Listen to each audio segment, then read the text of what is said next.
Hello everyone, welcome to CTEC Educare. Thanks for joining our digital platform and YouTube channel CTEC Educare, and you are now Educare family. मैंने last class में start किया था coordinate geometry और जिसमें मैंने basics बताई थी कि कोऑर्डिनेट ज्योमेट्री कहाँ यूज़ करते हैं, where coordinate geometry is used. उसमें मैंने बताया था कि गूगल मैप्स और various places like construction and other places में हम कोऑर्डिनेट ज्योमेट्री का काफ़ी यूज़ करते हैं। देन मैंने आपको कोऑर्डिनेट ज्योमेट्री पढ़ाने से पहले ये बताया था कि कोऑर्डिनेट ज्योमेट्री पढ़ने से पहले you need to know some basics. Basics में मैंने ट्रायंगल के बारे में बताया था कि what are different kind of triangle, जिसमें मैंने आपको isosceles, equilateral and right angle triangle की प्रॉपर्टीज बताई थी और मैंने Pythagoras formula and then Pythagoras theorem that is height square plus base square is equal to perpendicular square बताया था। एंड देन उसके बाद मैंने एरिया ऑफ ट्रायंगल बताया था। उसके बाद फिर मैं मूव किया था और मैंने ये बताया था कि क्वाड्रिलेटरल क्या होता है and different kind of quadrilateral, जिसमें क्वाड्रिलेटरल की जो फर्स्ट काइंड थी वो मैंने ये बताई थी कि रोम्बस होता है, स्क्वायर होता है, ट्रायंगल, रेक्टेंगल होता है एंड ये सारी प्रॉपर्टीज एंड पैरेललोग्राम के बारे में मैंने बताया था, उसके एरिया के बारे में बताया था। देन जो क्वेश्चंस यूजुअली आपके बोर्ड्स में आते हैं एंड देन 9th-10th क्लास जो भी होता है उसमें जो क्वेश्चन बेसिक आते हैं उसमें कुछ टर्म्स होते हैं जो कि जानना बहुत ज़रूरी होता है। वो टर्म्स वो थे कि इक्विडिस्टेंस का क्या मतलब होता है, कोलिनियर का क्या मतलब होता है। देन मैंने ये बताया था कि अगर 3 पॉइंट्स कोलिनियर है तो उसके लिए एरिया ऑफ ट्रायंगल 0 होता है। एंड देन मैंने उसके बाद और भी बेसिक्स बताई थी जिसमें मैंने आपको मीडियन के बारे में बताया था कि एक ट्रायंगल में मीडियन क्या होता है, सेंट्रॉइड क्या होता है और उस सेंट्रॉइड जो है मीडियन को 2:1 के रेशियो में डिस्ट्रीब्यूट करता है। तो ये चीज़ मैंने फर्स्ट वीडियो में बताया है। अगर आपने वीडियो नहीं देखा है, आप ये वीडियो पहली बार देख रहे हैं तो then you go to the link, मैंने डिस्क्रिप्शन में लिंक दिया हुआ है, वो लिंक पे आप जाओ और वहाँ पे वो पहले बेसिक्स का वीडियो देख लो। उसके बाद फिर आप यहाँ पे आओ और यहाँ पे हम आज स्टार्ट करने वाले हैं distance formula and the basics of coordinate geometry, जो कि what is coordinate and all those things, जो कि अभी हम स्टार्ट करने जा रहे हैं। तो अगर आप अभी ये वीडियो देख रहे हैं तो फर्स्टली वो वीडियो देख लें बेसिक वाला, उसके बाद फिर यहाँ पे आए सो दैट आप ज़्यादा समझ पाएंगे। लेकिन अगर आपके पास टाइम नहीं है, आप यही वीडियो कंटिन्यू करना चाहते हैं, तो आई विल ट्राई कि कुछ बेसिक्स यहाँ पे भी मैं कवर कर लूँ। अदर थिंग जो कि बहुत इंपॉर्टेंट है यहाँ पे वो ये है कि मैंने कुछ नोट्स बनाई है इसके लिए, तो मैंने उसका पीडीएफ का डिस्क्रिप्शन मैं आपके लिंक में दे दूंगा। तो आपके बेसिक वाले में भी पीडीएफ का लिंक का डिस्क्रिप्शन है और यहाँ भी है, तो you can go for that as well. Okay, so without further wasting time, let's get started with the coordinate geometry. So coordinate geometry में सबसे पहले जो हमें ये जानना है कि what do we mean by coordinate? coordinate का क्या मतलब होता है? तो अगर मैं एक डायग्राम बनाता हूँ, तो ये जो हम ग्राफ पेपर देखते हैं, तो ग्राफ पेपर जो होता है उसमें एक हॉरिजॉन्टल लाइन होता है और एक वर्टिकल लाइन होता है। तो ये जो हॉरिजॉन्टल लाइन मैंने खींचा है, ये जो हॉरिजॉन्टल लाइन मैंने खींचा है, इसको हम लोग बोलते हैं एक्स एक्सिस। ओके, तो हॉरिजॉन्टल जो भी लाइन है इसको बोलते हैं एक्स एक्सिस और इसी के परपेंडिकुलर 90 डिग्री यहाँ पे होता है, इसी के परपेंडिकुलर मैंने एक लाइन खींचा है और इसको मैं बोलता हूँ वाई एक्सिस। ओके, तो जो हॉरिजॉन्टल लाइन होते हैं उसे हम बोलते हैं एक्स एक्सिस और जो वर्टिकल लाइन होता है उसे हम बोलते हैं वाई एक्सिस। ओके, तो ये हुआ एक्स एक्सिस, ये हुआ y axis. Okay, y axis और एक्स एक्सिस में एक चीज बहुत इंपॉर्टेंट थी, वो ये है ध्यान देने वाली कि जो भी टुवर्ड्स द राइट होता है, टुवर्ड्स द राइट मतलब मेरा राइट ये हुआ, ठीक है, जो भी टुवर्ड्स द राइट होता है ये होता है पॉजिटिव एक्स एक्सिस, इसे हम बोलते हैं पॉजिटिव एक्स एक्सिस। ये बेसिक है, पॉजिटिव एक्स एक्सिस। और ये जो होता है इसे हम बोलते हैं, ये वाला जो है आपका, ये जो है ये एक्स एक्सिस का, इसको हम बोलते हैं निगेटिव एक्स एक्सिस। उसी तरह ये जो ऊपर की तरफ है इसे हम बोलते हैं पॉजिटिव वाई एक्सिस। ओके, तो ये हो गया आपका पॉजिटिव वाई एक्सिस और ये हो गया नेगेटिव वाई एक्सिस। ठीक है, positive x axis, negative x axis, positive y axis, negative y axis, ये हो गया। तो पॉजिटिव का मतलब क्या होता है? 1 2 3 1.5 2.5, दिस इज पॉजिटिव। -1, -2, -3, -4, -4.5 ये सारे क्या हुए, नेगेटिव हुए। तो अगर मैं इसको डिनोट करूंगा, तो अगर ये लेट्स से ये एक यूनिट है, यूनिट मतलब आप सेंटीमीटर भी ले सकते हो, मीटर भी ले सकते हो, किलोमीटर भी ले सकते हो, ये आपके ऊपर है। तो यहाँ पे अगर मैं इसको डिनोट करूँ कि 1 एंड देन इसको 2, इसको 3, इसको 4, तो ये क्या होगा, पॉजिटिव एक्स एक्सिस में 1 2 3 4। उसी तरह से ये नेगेटिव वाई एक्सिस में -1 -2 -3 ऐसे एंड सो ऑन। इसी तरह से अगर आप वाई एक्सिस में लोगे तो यहाँ पे ऊपर में होगा positive y axis +1 +2 +3 +4 and so on, और वैसे यहाँ पे नीचे होगा -1 -2 एंड सो ऑन। तो इस तरह से हम लोग इसको कोऑर्डिनेट को जो डिनोट करते हैं। तो ये जो होल थिंग जो आप देख रहे हो, this is called coordinate. Okay, तो अभी आप ये समझ गए कि कोऑर्डिनेट क्या होता है। तो this whole thing is coordinate यहाँ पे, ठीक है। आपने एक्स एक्सिस देख लिया, आपने वाई एक्सिस देख लिया, एक्स एक्सिस वाई एक्सिस को डिनोट कैसे करते हैं आपने ये समझ लिया। तो यहाँ पे ये एक्स एक्सिस है, ये वाई एक्सिस है, ठीक है। तो इसको जो है, ये जो एक्स एक्सिस पे भी कोई भी पॉइंट है, ये एक पॉइंट है, ठीक है।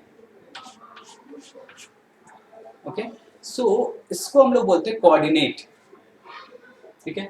ये इसको एक पॉइंट है, यहाँ पे एक पॉइंट मैंने डिनोट कर दिया, मैंने यहाँ पे पॉइंट डिनोट कर दिया, लेट्स से मैंने यहाँ पे पॉइंट डिनोट कर दिया, ठीक है। तो ये सारे क्या हुए, कोऑर्डिनेट हुए, ये कोऑर्डिनेट हुआ, ये कोऑर्डिनेट हुआ, ये कोऑर्डिनेट हुआ, ये सारे कोऑर्डिनेट हुए। तो दो चीज होती है, कोई भी पॉइंट को डिनोट करने के लिए आपको अगर कोऑर्डिनेट पे 2 डायमेंशन कोऑर्डिनेट, यहाँ पे 2 डायमेंशन है, एक x axis is 1 dimension, y axis is second dimension. अगर 2 डायमेंशन कोऑर्डिनेट, अगर कोऑर्डिनेट ज्योमेट्री में अगर 2 डायमेंशन है, 2 डायमेंशन कोऑर्डिनेट ज्योमेट्री में किसी एक पॉइंट को डिनोट करना है, तो आपके पास दो चीज होनी चाहिए, एक होना चाहिए एक्स एक्सिस का वैल्यू और दूसरा होना चाहिए वाई एक्सिस का वैल्यू। तो हम लोग को कोई भी पॉइंट को अगर डिनोट करना है तो उसका मुझे एक्स का वैल्यू होना चाहिए मेरे पास, और उसका मेरे पास वाई का वैल्यू होना चाहिए, ठीक है। तो जो एक्स का वैल्यू होता है उसे हम लोग बोलते हैं एब्सिसा, ABSCISSE, एब्सिसा, इसको मैं बोलता हूँ एब्सिसा, ठीक है। और जो वाई वाले जो कोऑर्डिनेट होते हैं उसको हम लोग बोलते हैं ordinate, ORDINATE, okay. X is called abscissa, Y is called coordinate। तो अगर कोई भी पॉइंट को आप डिनोट करते हो किसी कोऑर्डिनेट पे, x और y कोऑर्डिनेट पे, तो उसके लिए आपको दो चीज को डिफाइन करना होगा, एक x एक्सिस का पॉइंट और दूसरा y एक्सिस का पॉइंट। x एक्सिस के पॉइंट को एब्सिसा कहते हैं, y एक्सिस के पॉइंट को ऑर्डिनेट कहते हैं, ठीक है। अगर लेट्स से अगर मेरे को इसको डिनोट करना है, ठीक है, तो कोई भी पॉइंट x एक्सिस पे डिनोट करना है तो इसका तो x हमेशा पहले होता है, ठीक है। तो इसका जो होगा ये होगा पॉइंट 2, फिर आपको कॉमा देना होगा और 0, क्यों, क्योंकि ये पॉइंट है y एक्सिस पे, x एक्सिस पे, तो x एक्सिस पे y कोऑर्डिनेट 0 होता है। ये आप याद रखना, x एक्सिस पे y कोऑर्डिनेट, बिकॉज़ यहाँ से ऊपर की डिस्टेंस कुछ है ही नहीं, तो यहाँ पे x एक्सिस पे y कोऑर्डिनेट 0 हुआ। लेट्स से अगर मेरे को इसको डिनोट करना है, ये पॉइंट, लेट्स से ये पॉइंट A है, मेरे को पॉइंट B को डिनोट करना है, तो मैं पॉइंट B को क्या लिखूंगा, x कोऑर्डिनेट इसका y 4 है, और y कोऑर्डिनेट क्या होगा, x एक्सिस पे, इसलिए y कोऑर्डिनेट 0 होगा, 4, 0। ओके, समझ में आया कि पॉइंट को कैसे डिनोट करना है। द नेक्स्ट थिंग, अगर आप आओ तो y एक्सिस में अगर मैं लेट्स से इसको मैं बोलता हूँ पॉइंट C, ठीक है। अभी मेरे को पॉइंट C को बताना है कि इसका कोऑर्डिनेट क्या होगा, इस पॉइंट C का। तो इस पॉइंट C का कोऑर्डिनेट क्या होगा, x एक्सिस का पहले लिखना है, ये याद रखना आप हमेशा कि ये x, y, तो पहले मेरे को x लिखना होगा। तो x का क्या होगा, x इज 0, क्योंकि इसका राइट साइड में कुछ डिस्टेंस नहीं है, तो इसलिए ये 0 होगा। तो y x 0 होगा एंड y क्या होगा 2, तो 0, 2, बिकॉज x y, ये चीज याद रखना कि y कोऑर्डिनेट पे y एक्सिस पे x कोऑर्डिनेट 0 होता है, y एक्सिस पे x कोऑर्डिनेट 0 होता है, तो इसको 0, 2 होगा। लेट्स से अगर मेरे को इसको डिनोट करना है, लेट्स से ये d है, पॉइंट d, तो इसको मेरे को डिनोट करना है, तो ये क्या होगा, मेरा x कोऑर्डिनेट 0 होगा क्योंकि एक्सिस y है, और y होगा आपका -2, बिकॉज ये -2 पे है, 0, -2, समझ गए। तो अगर लेट्स से अभी ये मैं फिर से इसको यहाँ पे एक्सिस बनाता हूँ, और फिर से इसको एक बार डिफाइन करते हैं कि आपको एक एक्सिस दिया मैंने, x axis and y axis, ये आपका एक्स एक्सिस है और ये आपका वाई एक्सिस, ठीक है, x axis and that is the second one is your y axis. अभी मैं एक यहाँ पे 1 2 बस 2 ही लेता हूँ, 1 एंड 2, और यहाँ पे मेरा है 1 एंड 2, एंड ये है मेरा -1 और ये है मेरा -1। और ये है ओरिजिन, जिसको इसको हम लोग बोलते हैं ओरिजिन। ठीक है, जहाँ पे दोनों x axis and y axis मिलते हैं उसको बोलते हैं ओरिजिन। ठीक है, अगर मैंने अभी ये बताया कि अगर इसको डिनोट करना है, लेट्स से ये पॉइंट ए है, तो इसको कैसे डिनोट करेंगे, इसका कोऑर्डिनेट क्या होगा, एक्स पहले लिखेंगे, एक्स है 2, वाई एक्स एक्सिस पे 0 होता है। अगर लेट्स से अगर मेरे को इसको डिनोट करना है तो इसको मैं क्या लिखूंगा, एक्स इसका 0 होगा, वाई होगा 1, क्योंकि 1 पे है। ठीक है, 0,1। लेट्स से अगर मेरे को यहाँ पे किसी पॉइंट को डिनोट करना है, ठीक है, जिसके डिस्टेंस यहाँ से और यहाँ से यहाँ पे ये पॉइंट, लेट्स से ये पॉइंट डी, इसको मेरे को बताना है, तो ये क्या होगा, पहले एक्स कोऑर्डिनेट लिखेंगे। एक्स कोऑर्डिनेट क्या है, यहाँ से एक परपेंडिकुलर देखो ये कहाँ कहाँ पे गया है, 1 पे, तो दिस इज 1। अगर वाई कोऑर्डिनेट देखना है तो वाई कोऑर्डिनेट पे ये कहाँ पे है, 1 पे है, तो 1,1 पॉइंट डी होगा 1,1। Very simple. आपको जिस पॉइंट को देखना है उसको देखो कि एक्स पे उसका क्या वैल्यू है, वाई पे क्या वैल्यू है। एक्स पहले होगा, वाई बाद में होगा। X will be your abscissa, y will be your ordinate. This is very simple. अभी यहाँ पे अगर मैं बोलूँ कि tell me a point in x axis, x axis पे कोई एक पॉइंट बताओ, x axis पे कोई भी पॉइंट होगा उसका क्या होगा कोऑर्डिनेट, x, 0। अगर x axis पे कोई पॉइंट है उसको उसका वो हमेशा क्या होगा, x, 0 point in x axis। ठीक है, x, 0 या फिर आप इसको k, 0 कुछ भी आप वेरिएबल ले सकते हो, मतलब ये कुछ भी हो सकता है कि 1 2 3 4 5, बट y एक्सिस हमेशा 0 होगा। तो ये क्या हो गया, पॉइंट इन x एक्सिस। वैसे ही अगर मैं पॉइंट इन y एक्सिस बोलूं तो क्या होगा, very simple, point in y axis x, 0 होगा और ये होगा y। ये कोई भी हो सकता है, y भी हो सकता है या फिर आपको k भी हो सकता है या कुछ भी हो सकता है। तो अगर आपको मैं बोलूं कि tell me a point on y axis, तो आप क्या बोलोगे, 0, y, y is a variable. तो ये हो गया point in y axis.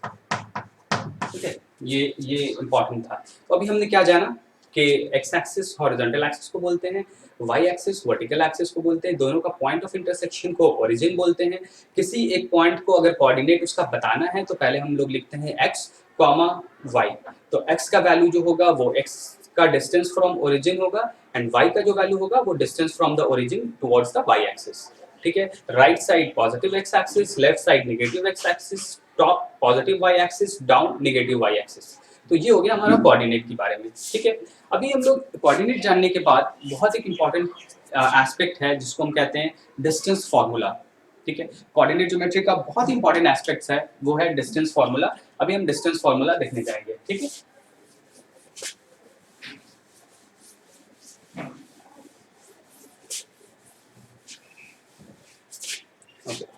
So distance formula के लिए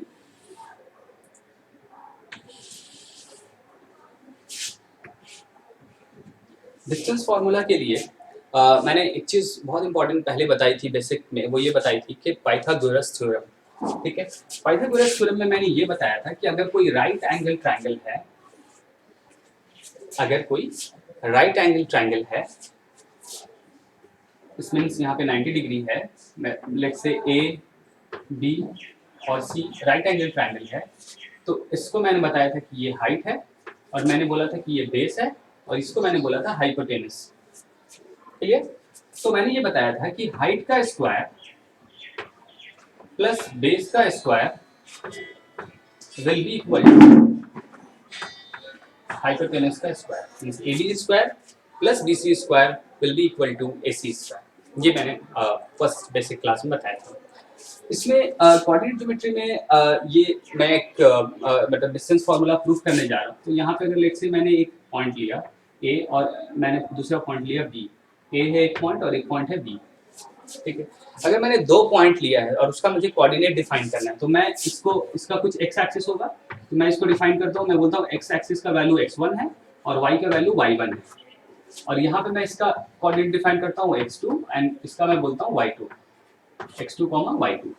और ये ए बी, तो ए बी का डिस्टेंस मेरे को निकालना है। ठीक है, मेरे को पता है कि ए का जो कोऑर्डिनेट है x1 है और y1 है, बी का जो कोऑर्डिनेट है x2 है और y2 है, और मुझे ए बी का डिस्टेंस जानना है। ठीक है। इसे डिस्टेंस फार्मूला भी कहते हैं। जो ए बी का डिस्टेंस जो मैं निकालूंगा, जो उसका जो फाइनल रिजल्ट होगा, दैट इज डिस्टेंस फार्मूला। और उसका प्रूफ भी यही हो गया। अगर इनकेस आपको डिस्टेंस फार्मूला प्रूफ करने के लिए आता है, यूजुअली नहीं आता है लेकिन फिर भी अगर आता है, तो यू नीड टू नो कि डिस्टेंस फार्मूला कैसे प्रूफ करते हैं। तो जो कि मैंने अभी थोड़ा देर पहले मैंने बेसिक ये बताया था कि जो x1 होगा वो यहाँ पे होगा, राइट। ये x1 कोऑर्डिनेट है और इसका जो y एक्सिस पे जो वैल्यू है वो होगा y1। उसी तरह से ये जो होगा वो होगा x2 और इसका जो y एक्सिस पे वैल्यू होगा वो होगा y2, राइट। तो अगर लेट्स से मेरे को यहाँ पे अगर मैं इसको एक ट्रायंगल बना दूँ, यहाँ पे अगर आप बोल दो B के पास मैं यहाँ पे P पॉइंट दे देता हूँ, ठीक है, और या मैं बोल देता हूँ C, ये मेरा C पॉइंट है, ठीक है। तो A, B और C यहाँ पे एक ट्रायंगल बन रहा है, राइट। ये एक ट्रायंगल है। तो अगर ए बी सी एक ट्रायंगल है तो मैं पाइथागोरस थ्योरम देखूंगा तो इसमें लिखा होगा ए बी स्क्वायर। यहाँ पे अगर मैं इसके थ्रू अगर करूँ तो मेरा बेस होगा ए सी और मेरा हाइट होगा बी सी। तो अगर मैं पाइथागोरस थ्योरम लिखूँ यहाँ पे तो मैं ये लिखूंगा कि A C square plus B C square will be equal to A B square. Okay, तो A C square plus B C square will be equal to A B square. A C का distance क्या होगा, यहाँ से यहाँ तक, origin से यहाँ तक का डिस्टेंस x2 है और यहाँ से लेके यहाँ तक का है x1। तो ये जो इतना डिस्टेंस होगा वो होगा x2 माइनस x1, राइट। क्योंकि ये पूरा जो डिस्टेंस है O2 यहाँ तक का जो डिस्टेंस है वो है x2 और यहाँ तक का डिस्टेंस है x1। तो ये होगा x2 माइनस x1, ये इतना डिस्टेंस होगा। सिमिलरली ये पूरा y2 है और यहाँ तक y1 है, तो ये जो BC होगा ये होगा y2 माइनस y1 और ये होगा x2 माइनस x1। तो अगर मैं इसके ऊपर फॉर्मूला लगाऊं तो A B square will be equal to x2 minus x1 whole square minus y2 minus y1 whole square. और मेरे को निकालना क्या है, ए बी का डिस्टेंस। तो ए बी का डिस्टेंस क्या होगा, A B will be equal to under root x2 minus x1 का whole square plus y2 minus y1 का होल स्क्वायर। तो ए बी का डिस्टेंस हमने निकाल लिया x2 माइनस x1 का whole square plus y2 minus y1 का whole square under root. सो यही होता है distance formula. So this is what we mean by distance formula. The distance between the 2 points, if you know the coordinate, is x2 minus x1 the whole square plus y2 minus y1 the whole square under root.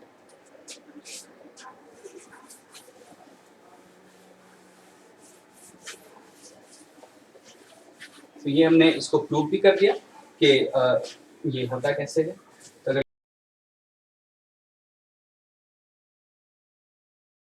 तो let's suppose कि अगर आपके पास दो points है, let's say ये है ए जिसका coordinate है x1, y1 और दूसरा पॉइंट है बी जिसका कोऑर्डिनेट है x2,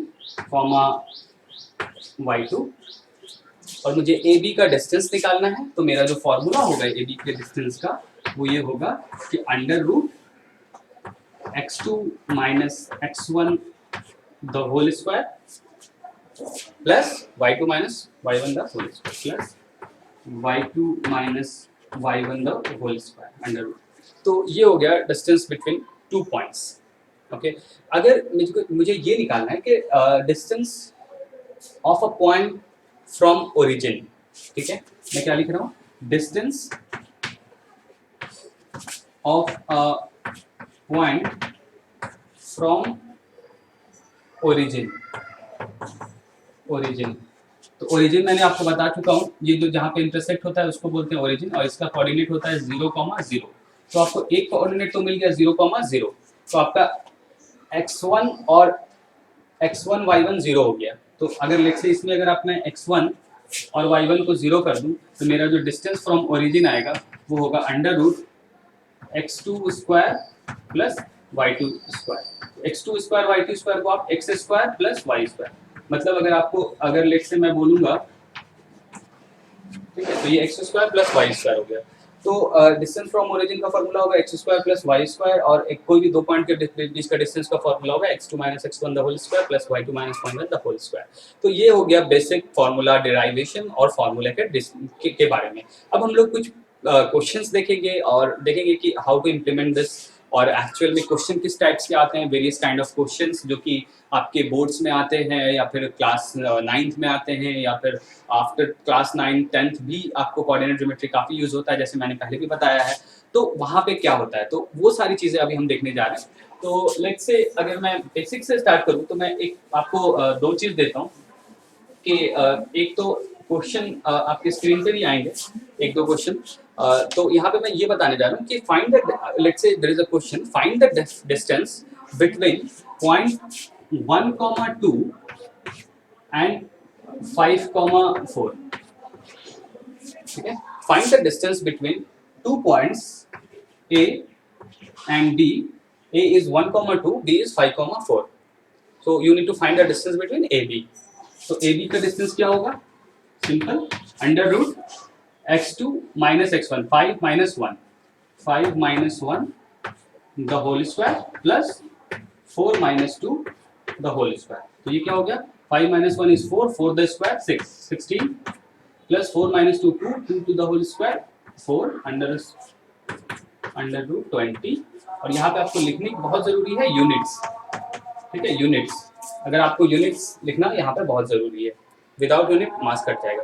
तो ये हो गया आपका अंडर रूट 20 यूनिट्स। तो ये हो गया आपका एक example, find the distance between 2 points. अगर मैं बोलूँगा find the distance between point find the distance between point 5, 5, find the distance of point 5, 5 from origin. Okay, from origin. Find the distance of point A 5, 5 from origin. तो क्या होगा? Under root x square plus y square. तो ये हो गया O to A, OA will be 5 square plus 5 square 25 plus 25 under root 50 units. Okay, इसको अगर आप रियल टाइम में देखना चाहते हो तो आप ऐसे बना लो, यहाँ पे ओरिजिन दे दो, ओरिजिन का पॉइंट दे दो 0,0 और एक पॉइंट दे दो 5,5 और इसको A डिनोट करो। O A विल बी, अगर आप x2 माइनस x1 भी लगाओगे तो 5 माइनस 0 विल बी 5 स्क्वायर और y2 minus y1 5 minus 0 the whole square plus 5 square, result will be the same. तो ऐसे भी आप बना सकते हो। तो दोनों तरीका है बनाने का। तो ये हो गया बेसिक। जो पहले टाइप की प्रॉब्लम आती है वो होती है कि दोनों कोऑर्डिनेट आपको दिया रहेगा और आपसे ये पूछा जाएगा कि उन दोनों के बीच की डिस्टेंस क्या है या फिर दोनों का डिस्टेंस फ्रॉम ओरिजिन क्या है। ये हो गया फर्स्ट टाइप ऑफ प्रॉब्लम। तो उसके बाद जो अलग दूसरा प्रॉब्लम ये आता है कि वो ये इस टाइप का क्वेश्चन आता है आपका कि लेट मी सी,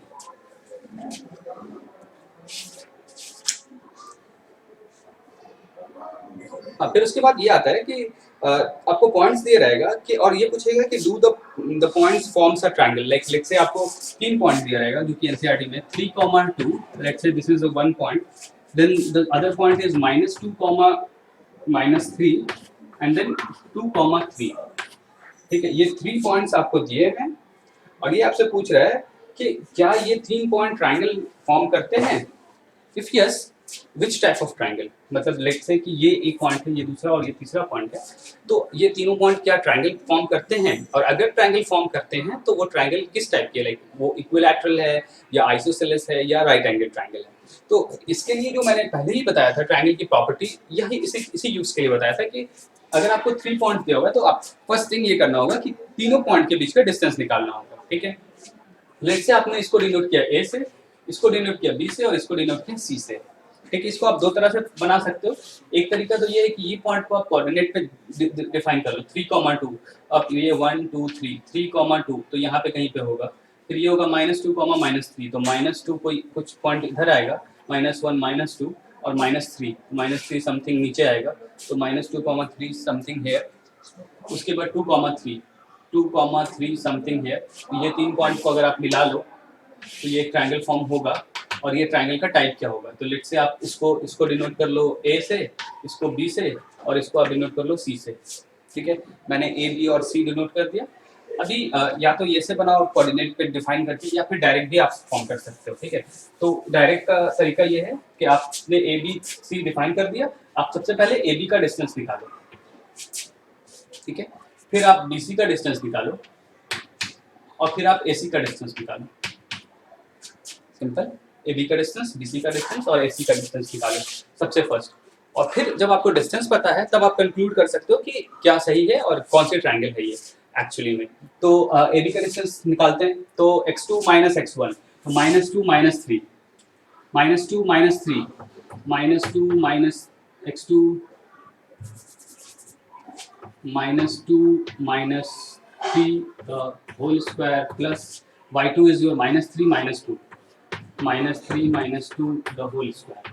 ये हो गया इसका डिस्टेंस, तो ये हो गया -5, 5 square 25 plus 25, -3 -2 minus minus plus होगा, तो ये भी 5 का स्क्वायर 25, ये भी 25, 25 प्लस 25 विल बी 50, √50 यूनिट्स। उसी तरह से BC निकालते हैं, BC तो -2 यहाँ पे होगा 2 माइनस ये, क्योंकि ये -2 है तो -2 होगा इसका the whole square, plus 3 minus ये है -3, इसका होगा the whole square under root. ये देखोगे ये माइनस माइनस प्लस हो गया, 2 का 2 प्लस 2 4 द होल स्क्वायर 16, और प्लस ये 3 plus 3 6 the whole square 36, 16 plus 36, तो ये हो जाएगा √52, √52 यूनिट्स, ठीक है। ये थर्ड हो गया। अब AC का डिस्टेंस निकालेंगे, 2 minus 3 the whole square plus 3 minus 2 the whole square, 3 minus 2 the whole square under root, इसका हो गया 3 minus 2 -1 the whole square 1, 3 minus 2 1 under root 2 units. अब देखो आप ये है 50, ये है 52, ये है 2, तो ये इक्विलैटरल ट्रायंगल नहीं है, राइट, ये इक्विलैटरल ट्रायंगल नहीं है। दूसरी चीज आइसोसेलेस ट्रायंगल, आइसोसेलेस ट्रायंगल में बताया था कि 2 साइड्स इक्वल होते हैं, तो यहाँ पे 2 साइड भी इक्वल नहीं है, इस वजह से ये आइसोसेलेस ट्रायंगल भी नहीं है। लेट्स चेक कि राइट एंगल ट्रायंगल है कि नहीं। तो राइट एंगल ट्रायंगल में क्या होता है कि दो जो छोटे साइड्स हैं उनका स्क्वायर का सम जो तीसरे के बराबर होना चाहिए। तो इसमें अगर मैं देखूं तो ये जो है लेट्स से ये है आपका परपेंडिकुलर, ये है आपका बेस, और ये है आपका हाइपोटेन्यूज। तो जो दो स्मॉल होते हैं उसमें से एक को बेस एक को परपेंडिकुलर ले लो आप, और जो बड़े वाले हैं उसको आप जो हाइपोटेन्यूज कंसीडर करो और पाइथागोरस थ्योरम लगाओ। पाइथागोरस थ्योरम मैं लगाने के लिए यहाँ पे का यूज कर लेता हूँ इस साइड से। तो पाइथागोरस थ्योरम क्या होता है कि p square plus b square will be equal to h square. तो अगर मैंने इसको p माना है तो √50 है, तो √50 होल स्क्वायर प्लस इसको मैंने 2 लिया है √2, तो √2 द होल स्क्वायर, और मैं मेरा ये है 52, √52 द होल स्क्वायर। देखो कि ये बराबर होता है कि नहीं। ये 50 √50 का होल स्क्वायर होगा 50, √2 का होगा 2, और ये होगा √52 का स्क्वायर होगा 52, तो 52 equal to 52 LHS is equal to RHS। तो ये क्या है, राइट एंगल ट्रायंगल। तो आप यहाँ पे राइट एंगल ट्रायंगल इसको लिख सकते हो, राइट एंगल ट्रायंगल। तो हमने क्या कंक्लूड किया कि these 3 points form a triangle and the triangle is a right angle triangle। Okay, तो ये हो गया एक तरह का प्रॉब्लम। तो इस ट्रायंगल में बहुत तरह के क्वेश्चंस आ सकते हैं, अलग अलग तरह के। कभी ऐसा होगा कि आपको ये निकालने के बाद आपको बोलेगा कि ट्रायंगल तो बता दिया आपने, अब एरिया ऑफ ट्रायंगल बताओ। तो एरिया ऑफ ट्रायंगल का मैंने फॉर्मूला बताया, यहाँ पे क्या होता है 1/2 इंटू बेस इंटू हाइट। तो आपका बेस क्या है 1/2, बेस हो गया √2 और हाइट हो गया √50। ये हो गया यूनिट स्क्वायर, ये हो गया एरिया ऑफ ट्रायंगल। अगर आपका ये इक्विलैटरल होता तो √3/4 साइड स्क्वायर जो भी वैल्यू होता वो हम कर देते हैं। तो ये एक तरह से ये बनता है। उसी में ट्रायंगल में आपको एक और तरीका ये इसी टाइप की क्वेश्चंस ट्रायंगल के लिए आते हैं, ठीक है। अभी ये हो गया हमारा थर्ड काइंड ऑफ प्रॉब्लम। मैंने पहला ये बताया कि 2 पॉइंट का डिस्टेंस निकालने को बताएगा, डिस्टेंस फ्रॉम ओरिजिन बताएगा, फिर पूछेगा, फिर उसके बाद 3 पॉइंट्स देगा और ये पूछेगा किस तरह के ट्रायंगल हैं, उनका एरिया एंड दिस दैट। ये तरह थर्ड काइंड ऑफ प्रॉब्लम हो गया। अभी the fourth kind of problem जो कि कोऑर्डिनेट ज्योमेट्री में आता है वो ये है कि इन सेम में ये आपको क्वाड्रिलेटरल में पूछेगा कि मतलब ये क्वाड्रिलेटरल है, किस तरह का क्वाड्रिलेटरल। तो उस क्वाड्रिलेटरल के लिए वो आपको 4 पॉइंट देंगे। 4 पॉइंट के लिए लेट्स से 1,7, 4,2, 1,7, 4,2, -1, -1, -4,4। ठीक है, तो ये 4 पॉइंट दे दिया और पूछे कि ये 4 पॉइंट क्वाड्रिलेटरल फॉर्म करते हैं, इफ यस देन किस तरह के क्वाड्रिलेटरल है। ठीक है, ये स्क्वायर है कि रेक्टेंगल है कि रोम्बस है कि पैरेललोग्राम है, ये बताएं। और इसी में एक तरह का और प्रॉब्लम आता है कि ये प्रूफ करिए कि ये 4 पॉइंट या ये 3 पॉइंट कोलिनियर है। तो कोलिनियर के लिए आपको क्या करना होगा, लेट्स से अगर मेरे को इसी में अगर पूछेगा कि ये 4 पॉइंट कोलिनियर है, ये प्रूफ करो, तो मैं ये क्या करूंगा, 1 2 3 4, ठीक है, ए बी सी डी। तो इसमें क्या करूंगा कि मैं ए बी का डिस्टेंस निकालूंगा, बी सी का, सी डी का और ए डी का। तो कोई भी 3 का डिस्टेंस का सम अगर चौथे के बराबर हो गया तो इट मींस कि वो कॉलिनियर है, राइट। क्योंकि अगर A B plus B C plus C D is equal to A D, it means ये स्ट्रेट लाइन पे है। अगर लेट्स से ये स्ट्रेट लाइन पे ना होता, ऐसे होता, तो इस बिंदु का सम इसके बराबर नहीं होगा, कभी भी नहीं होगा। तो इन दैट केस अगर आपको ये कोलिनियर प्रूफ करने के लिए आता है तो भी यही तरीका है, आपको डिस्टेंस निकालना है और उसके बाद कंक्लूड करना है। तो ये दोनों तरह का प्रॉब्लम आप इसी मेथड से फॉर्म कर सकते हो, चाहे वो 3 पॉइंट आए या 4 पॉइंट आए, कोलिनियर भी प्रूफ करना है तो ऐसे ही करेंगे। अगर ए बी सी को अगर कोलिनियर बोल रहा है ट्रायंगल के केस में, तो in that case A B का जो सम होगा प्लस बी सी का जो A B plus B C will be equal to A C. 3 point है तो, अगर 4 पॉइंट है तो अभी जैसे मैंने बताया वैसे कि A B plus B C plus C D is equal to A D. तो मतलब आपको ये जरूरी नहीं है कि ए बी ही का सम होगा सी डी का, क्योंकि ये मेरा अजम्पशन है ए बी सी डी, मुझे पता नहीं है। मुझे कोई भी 3 का सम चौथे के बराबर है तो हो गया, कोई भी 2 का सम तीसरे के बराबर है तो मेरा कोलिनियर हो गया 3 पॉइंट। ठीक है, तो ये कॉन्सेप्ट होना चाहिए आपका। तो अगर लेट्स से ये प्रॉब्लम अगर हमको बनाना है तो मैं इसको रिलोड कर दिया ए से, मैं इसको कर दिया बी से, इसको मैंने सी से और इसको मैंने डी से कर दिया। तो अगर मैं ए बी का डिस्टेंस निकालूंगा तो मेरा आएगा √34। मैं डायरेक्ट कर रहा हूँ क्योंकि मैं सॉल्व नहीं कर रहा हूँ, आप सॉल्व कर लेना। x2 - x1 plus y2 - y1 plus z under root अगर आप करोगे तो यहाँ पे 34 आएगा। देन इन दैट केस अगर मैं bc का निकालूं तो ये आएगा आपको 34, और अगर मैं cd निकालूं तो ये भी आएगा 34, और अगर मैं DA निकालूं तो ये भी आएगा 34। अगर ये सारे 34 हैं तो आप बोलोगे कि ये स्क्वायर हो सकता है, बट जरूरी नहीं है कि स्क्वायर हो सकता है, क्योंकि रोम्बस का भी चारों साइड इक्वल होता है। तो अगर आपको बताना है कि स्क्वायर है कि रोम्बस है तो आपको डायगोनल भी निकालना पड़ेगा। और दोनों में डिफरेंस मैंने पहले ही बताया था कि स्क्वायर और रोम्बस में डिफरेंस ये है कि अगर डायगोनल इक्वल है then that is a square, अगर डायगोनल इक्वल नहीं है then that is a rhombus. अगर चारों साइड इक्वल है और डायगोनल भी इक्वल है it means this is a square.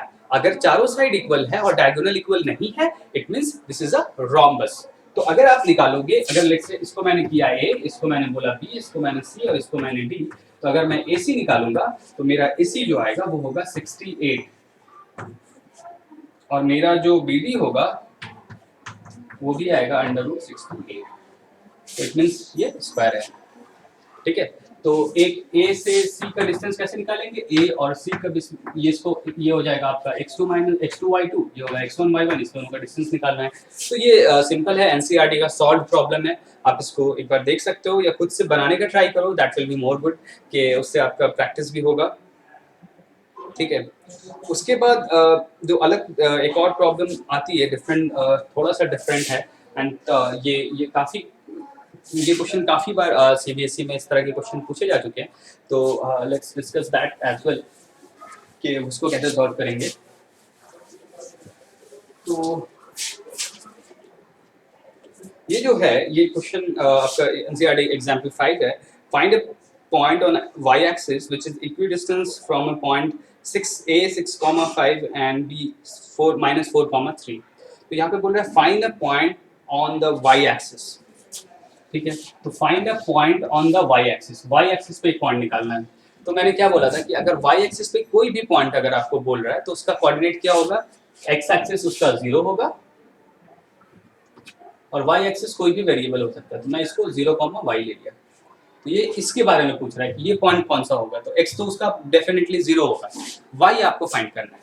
Okay, find a point on the y axis which is equidistance from points. Equidistant का मैंने पहले ही कॉन्सेप्ट बताया था। इक्विडिस्टेंस का मतलब होता है कि अगर मेरे को ये एक y एक्सिस पे एक पॉइंट है 0, y है ना, व्हिच इज इक्विडिस्टेंट फ्रॉम, ये है इक्विडिस्टेंट फ्रॉम a, एक पॉइंट है जिसका कोऑर्डिनेट है 6, 5 एंड b एक पॉइंट है इसका कोऑर्डिनेट है -4, 3।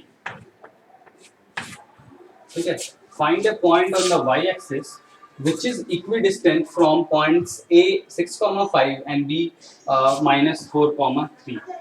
ठीक है, तो इसका जो मैंने कॉन्सेप्ट बताया था, पहले भी बताया था कि इक्विडिस्टेंस का मतलब होता है उस पॉइंट से दोनों पॉइंट की दूरी बराबर होगी। इट मींस अगर लेट्स से ये मेरा पॉइंट है O, तो मेरा OA होगा इक्वल किसके, OB के।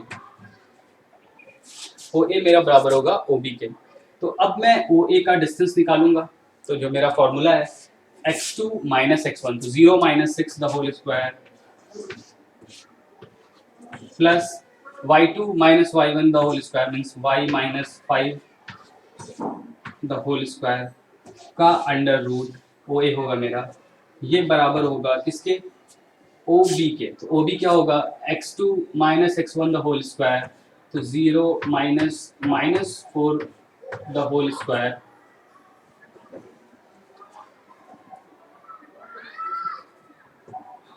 Plus y - 3 y2 - y1 the whole square का अंडर रूट। दोनों साइड अंडर रूट है। यूजुअली इस तरह के क्वेश्चन में आपको अंडर रूट लिखने का जरूरत नहीं, आप OA बराबर OB है तो OA स्क्वायर बराबर भी OB स्क्वायर होगा। ठीक है, तो ये इसको आप रूट पहले ही हटा सकते हो, तो मैंने यहाँ पे रूट हटा दिया। तो आप बिना रूट के सॉल्व करो। ऐसे भी आप स्क्वायरिंग बोथ साइड लिखोगे, अगर आप रखते हो तब भी यहाँ पे लिख देना squaring both side, squaring both sides, मतलब आप दोनों साइड स्क्वायर करोगे तो रूट स्क्वायर हट जाएगा। तो ये भी तरीका है, या फिर OA बराबर OB है, मींस OA स्क्वायर बराबर OB स्क्वायर, और जब OA स्क्वायर का मतलब होगा तो रूट अपने आप हट के रहता है। ठीक है, तो डिस्टेंस फार्मूला में अगर ये आप कर सकते हो, स्क्वायरिंग बोथ साइड्स लिखो और यहाँ पे रूट हटा दो। ऐसे करके भी आप ज़्यादा बेटर होगा, आपके लिए कंफर्टेबल होगा। OA = OB, root squaring both side तो करोगे तो रूट हट जाएगा। तो 0 - 6 द होल स्क्वायर क्या होगा, 6 स्क्वायर 36 होता है, प्लस ये y - 5 तो a - b the whole square, a square plus b square -2ab तो -10y will be equal to -4 square 16 plus y square plus a square plus b square तो हो जाएगा 9 -2ab -3 × 2 6y। अगर आप देखोगे तो y स्क्वायर दोनों हर जगह से कट जाएगा, राइट। अगर आप देखो तो 36 + 25 ये होगा आपका 6 5 11 3 2 5 1 61 -10y 61 - 10y दिख नहीं रहा है, ये लास्ट स्टेप मैं ऊपर लिखता हूँ। ठीक है, तो 36 + 25 61 -10y will be equal to 16 + 9 25 -6y। ठीक है, इसको इधर ले आएंगे और वेरिएबल को एक साइड कर देते हैं, तो 10y इधर जाएगा तो +10y हो जाएगा, तो +10y - 6y तो ये हो जाएगा 4y will be equal to 61 - 25 तो ये हो जाएगा 6 11 - 5 6 एंड 5 - 2 3 तो y का वैल्यू होगा 36/4 इज इक्वल टू 9 यूनिट्स। तो इट मीन्स ये जो कोऑर्डिनेट होगा वो होगा 0, 9। Answer is coordinate 0, 9। ओके, सो इस तरह से क्वेश्चन ये इक्विडिस्टेंस वाला सॉल्व करते हैं। तो एक तो मैंने बता दिया कि क्वाड्रिलेटरल के क्वेश्चंस कैसे बनाते हैं, देन मैंने ये बता दिया कि ट्रायंगल के क्वेश्चन कैसे बनाते हैं। उसी में क्वाड्रिलेटरल में बताने के टाइम मैंने ये बताया कि कोलिनियर कैसे बनाते हैं कोलिनियर अगर पॉइंट प्रूफ करना है तो कैसे करेंगे, और ये एक इक्विडिस्टेंस काइंड ऑफ प्रॉब्लम है। तो ये मिक्स्ड काइंड ऑफ प्रॉब्लम है अभी, और कुछ some more problems are also there, तो वो हम फ्यूचर क्लासेस में देखेंगे। Thanks a lot for joining us and stay safe and stay home. Thank you.